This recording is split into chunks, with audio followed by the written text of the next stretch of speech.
ఒకవైపు ఏదైతే కనుక కొడాల నాని మీద ఇక్కడ మట్టి తవ్విన స్కామ్ బయటపడంగానే నాకు ఆరోగ్యం బాగాలేదని చెప్పి ముంబై హాస్పిటల్లో జాయిన్ అయిన కొడాల నాని ఈ మధ్యకాలంలో బర్త్డే పార్టీల్లో మాత్రం బాగా చలాకీగా తిరుగుతా కానొస్తున్నారు. ఎలా చూడాలంటారు? ఇదంతా తప్పించుకోవడానికే ప్లాన్ అనుకోవచ్చు అంటారా, లేదంటే నిజంగానే హార్ట్ ఆపరేషన్ జరిగిందంటారా? ఇప్పుడు ఆంధ్రప్రదేశ్లో అయితే హార్ట్ ఆపరేషన్ జరగలేదు. నువ్వు భయపడేది ఎందుకు? నీ తప్పులన్నీ ఒప్పుకో, ముందుకు మీడియా ముందుకు రా, లేకపోతే కోర్టు ముందుకు వచ్చి నువ్వు చేసిన తప్పులన్నీ ఒప్పుకొని ప్రభుత్వానికి చెందించండి మీ చేసిన అవినీతి సొమ్మంతా. అంటే నీకేమో ఇప్పుడన్నా పోలీసులు కేసు పోతుండగానే గుండె నొప్పి వచ్చింది, హార్ట్ అటాక్ వచ్చింది.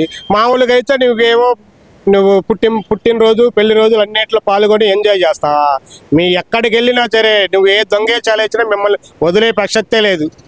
రెండో వాడికి అవకాశం లేకుండా చేయమంటున్నా నేనైతే నరేంద్ర మోడీ గారిని. ఈ కొడాల నాని మొన్నటి వరకే నా బొచ్చు బిగుతారా అన్నట్టు మాట్లాడినంటే అడగకూడదు, నేను నా బొచ్చు బిగుతారా అని మాట్లాడిన కొడాల నాని ఈ రోజు అసలుకి ఎందుకు హఠాత్తుగా గుండె నొప్పి అని చెప్పి హాస్పిటల్లో జాయిన్ అయ్యాడు అనుకోవాలంటారు? ఏమంటే బొచ్చు బిగుతా జగన్మోహన్ రెడ్డి ఏం పీక్కుంటారో పీక్కుని అన్న వాళ్ళే ఓటుల ద్వారా పీకి చూపించారు జనాలు. నీ ఓట్లు నీ పదవులు పీకి నీ పదవినే పీకేచ్చారు, మీ పదవులు మొత్తం పీకేచ్చారు.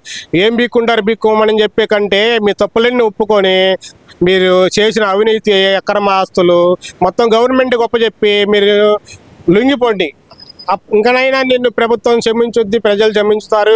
రెండోసారి మీకు మళ్ళీ ఏదైనా అవకాశం వస్తే మళ్ళీ 4 ఓట్లు వేస్తారు. అంతేగాని కొడాల నాని అయితే ఇప్పుడే బయటకు వచ్చే అవకాశం అయితే కానరాట్లేదు అనుకుంటాను హాస్పిటల్ దగ్గర నుంచి. ఎలా చూడాలంటారు? ఇదంతా ఈ కేసులన్నీ సద్దుమణిగిన తర్వాత వద్దామనే ఆలోచనలో ఉన్నాడు అనుకోవచ్చు అంటారా? ఏమండి, కేసులన్నీ సర్దుమనేది అసంభవం. మీరేం చెప్పులు చేసామని ఒప్పుకోవట్లేదు, ఇప్పుడు కూడా ఒప్పుకోవట్లేదు. మీరు ఒప్పుకొనన్నాళ్ళు మీరు ఆడగొట్ట దాంకోవటమే, దొంగల్లాగా బతకటమే. మీరు మేము తప్పు చేసామని చెప్పి ఒప్పుకున్నారనుకో రోడ్డు మీద తిరిగే అవకాశం అన్న ఉంటుంది. మీరు అప్పుడు దాకా మేము దొంగలం కాదని చెప్పి మీరు ఆడాడో తిరిగినా ఎక్కడ వదిలినా కానీ మీరు ఎక్కడికి వెళ్ళినా వదిలిపెట్టే ప్రసక్తే లేదు. ఇక్కడ ఇంకో విషయం కూడా చూస్తుంటే రాష్ట్రానికి వస్తున్న కంపెనీలు టీసీఎస్ కానీ వర్సా కానీ ఇలాంటి కంపెనీలు ఏవైతే వస్తున్నాయో వాటికి భూమి కేటాయించినా సరే దాంట్లో అవినీతి జరిగింది అంటూ జగన్మోహన్ రెడ్డి చేస్తున్న వ్యాఖ్యలు ఎలా చూడాలంటారు దీన్ని అంతా? అసలు జగన్మోహన్ రెడ్డి చేశాడు అవినీతి. ఆయన లక్షల కోట్లు సంపాదించుకొని అవినీతి చేసి అవినీతి పాలయ్యి జైలు పాలయ్యి 16 నెలలు. ఇంకా ఏంటంటే వాళ్ళు నేను దోసుకున్నాను అని వాళ్ళు కూడా దోచుకుంటున్నారేమో అని అనుమానం. అంతేగాని ఏ కంపెనీలు ఆపడానికి నువ్వెవడు? అసలు ప్రజలు ఓట్లేస్తే సీఎం అవుతావు లేకపోతే ఎమ్మెల్యే అవుతావు. నువ్వెవడు ఆపడానికి?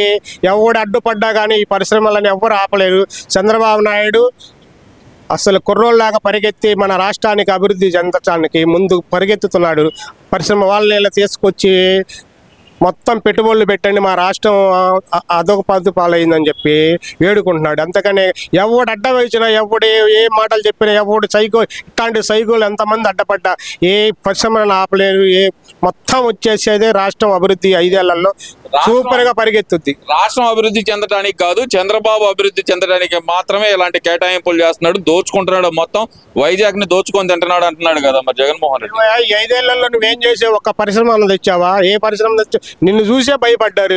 లాస్ట్ కి మా గల్లా జయదేవ్ కూడా భయపడే అందరూ తెలంగాణలో పోయి పెట్టిన పరిస్థితి. నీ దెబ్బకి ఎవరు రాడు, అందుకని నువ్వు నీ దెబ్బకి భయపడి ఎవరు రాడు. కాబట్టి చంద్రబాబు నాయుడు గారు పెద్దవాడు, రాష్ట్రాన్ని అభివృద్ధి ఆయనకి ఏ ఆసందిక సంపాదన ఆశయం లేదు. ఆయనకి రాష్ట్ర ప్రజలు బాగుండాలని కోరుకుంటున్నాడు. అందుకని అన్ని 5 ఏళ్లలో అన్ని అభివృద్ధి చెందుతుంది. చంద్రబాబు నాయుడు కూడా పరిగెత్తుతున్నాడు అభివృద్ధి కోసం. ఇంకో విషయం కూడా చూసుకుంటే ఈ రోజా గానీ, అంబటి రాంబాబు గానీ, లేదంటే కనుక పేరు నాని గానీ వీళ్ళందరూ బయటకు వచ్చి చంద్రబాబు దోపిడీ చేస్తున్నాడు అనే మాటలు అయితే మాట్లాడుతున్నారు కదా. మరి ఇప్పుడు మీరందరూ మీ మాట్లాడే వాళ్ళు మొత్తం దొంగలుగా ఇప్పుడు చిత్రగించారు జనాలు కూడా. మీరు ఒక దొంగలుగా ముద్రపడ్డారు. అందరూ దొంగలుగా అనుకోకాకండి. సరే చంద్రబాబు నాయుడు చేశారు లేకపోతే ఇంకొకరు చేశారు, నిరూపించండి. బయటకు వచ్చి నిరూపించి ఇప్పుడు మీ మీద అధికారం పార్టీ కేసు పెడుతుంది కదా. ప్రతిపక్షం అధికారం పక్షంలో ఉన్నా సరే తప్పు చేసిన వాళ్ళ మీద ఎవడైనా ఓటు హక్కుండోడు ఎవడైనా ప్రతివాడు వాళ్ళని ప్రశ్నించవచ్చు. తప్పు ఉంటే కేసు అయినా వేయచ్చు. మీకు దమ్ము ధైర్యం ఉంటే మీ దొంగతనం చేశారు కాబట్టి మీరు ప్రతి వాళ్ళు దొంగలుగా అనుకుంటున్నారు. ప్రతిపక్షం ఉన్నా అధికార పక్షం ఉన్నా ఒక ఓటర్గా కానీ నీకు అధికారం ఉంటే గుర్తింపు ఉంటే ఎవడి మీద కేసు వేసి నువ్వు ధైర్యంగా ఎదుర్కోవచ్చు. ఇక్కడ ఇంకో విషయం కూడా తీసుకుంటే కనుక ఈ లిక్కర్ స్కామ్ కానీ మిగతా స్కాములు కానీ వరుసన అరెస్టులు అయితే జరుగుతున్నాయి. ఈ అరెస్టులు అంతా రెడ్ బుక్ రాజ్యాంగం ప్రకారం జరుగుతుంది. టాపిక్ డైవర్ట్ చేయడానికి మాత్రమే అరెస్ట్ చేస్తున్నారంటూ జగన్మోహన్ రెడ్డి చేస్తున్న వ్యాఖ్యలు, మళ్ళీ 2 సంవత్సరాలు కళ్ళు మూసుకోండి ఇంతకింత ప్రతీకారం తీర్చుకుందాం మనం అంటూ ఆయన చేస్తున్న వ్యాఖ్యలు, మరి దాన్ని ఎలా చూడాలంటారు? 2 ఏళ్ళు కాదండి, 50 ఏళ్ళు కళ్ళు పోసుకున్నా సరే ఆయన నిద్రపోతూ సొత్త కళల గంటవే కానీ వాళ్ళు వచ్చే పరిస్థితే లేదు. వీళ్ళు ఏదన్నా తప్పుగా మాట్లాడారు చేశారనుకో బయట పెట్టండి, మీరు మీడియా ముందుకు వచ్చి, లేకపోతే చంద్రబాబు నాయుడుకి అర్జీ పెట్టండి, నరేంద్ర మోడీ పెట్టండి. మీకు దమ్ము ధైర్యం ఉంటే మీరు దొంగలని చెప్పి ఏరా వాళ్ళ దొంగలుగా మాట్లాడటం అది చాలా తప్పు, నేను ఖండిస్తున్నా. ఢిల్లీ లిక్కర్ స్కామే మొన్నటి వరకు పెద్దదని మాట్లాడిన జాతీయ మీడియా కానీ లేదంటే కనుక రాష్ట్ర మీడియా కానీ, ఇప్పుడు అకస్మాత్తుగా రాష్ట్రంలో ఆంధ్రప్రదేశ్లో ముఖ్యంగా జరిగింది ఢిల్లీ దానితో పోలిస్తే 100 రెట్లు ఎక్కువ అంటూ మాట్లాడుతున్న విధానం ఎలా చూడాలంటారు? అసలు ఈ లిక్కర్ స్కామ్ అంటే ఏంటో మాకు తెలియదు అంటూ అంబటి రాంబాబు చేస్తున్న వ్యాఖ్యలు ఎలా చూడాలంటారు వీటన్నిటిని? లిక్కర్ స్కాము విపరీతంగా చేశారు అవినీతి. మీరు ఎంత దూరం పోయినా మిమ్మల్ని వదిలే పనే లేదు. మీరు చేసిన అవినీతి మొత్తం